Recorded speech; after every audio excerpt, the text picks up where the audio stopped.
प्रथमदर्शी असे दिसतात की ओरिजिनल कार्ड बनवलेले आहे।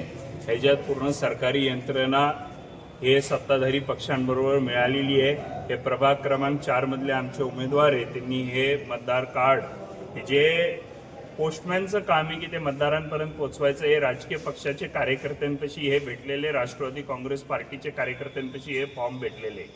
तर आमची एकच आरोप आहे की जे नेहमी आरोप झालेले इलेक्शन कमिशन यांच्याबरोबर मॅनेज आहे, ते ह्याच्यातून धांदळ स्पष्टपणे दिसत आहे की इलेक्शन कमिशन या सत्ताधारी पक्षांबरोबर मॅनेज असून हे निवडणुकीमध्ये घोळ घालायचा प्रयत्न करतात आहे।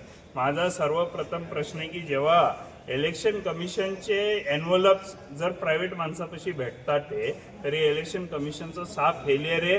स्टेट इलेक्शन कमिशनरनी जबाब द्यायला पाहिजे की हे कार्ड कसे गेले, जी सखोल चौकशी व्हायला पाहिजे। जर हे धुळ्यात भेटले तर अख्ख्या महाराष्ट्रामध्ये सत्ताधारी पक्षांकडून इलेक्शन मॅनेज करायचं काम इलेक्शन कमिशनला पकडून झालेलं आहे, हे स्पष्टपणे ह्याच्यात दिसून येत आहे। आणि आमची आता आम्ही आयुक्तांना भेटणार आहे, SP धुळ्यांना भेटणार आहे आणि संबंधितांवर आम्ही गुन्हे दाखल करायची मागणी करणार आहे। कारण जर अशा निवडणुका होत असतील तर खरे मतदारांचा हक हिरून घ्यायचं काम हे भ्रष्टाचारी लोक करतात, हे ह्याच्यातून स्पष्टपणे दिसून येत आहे।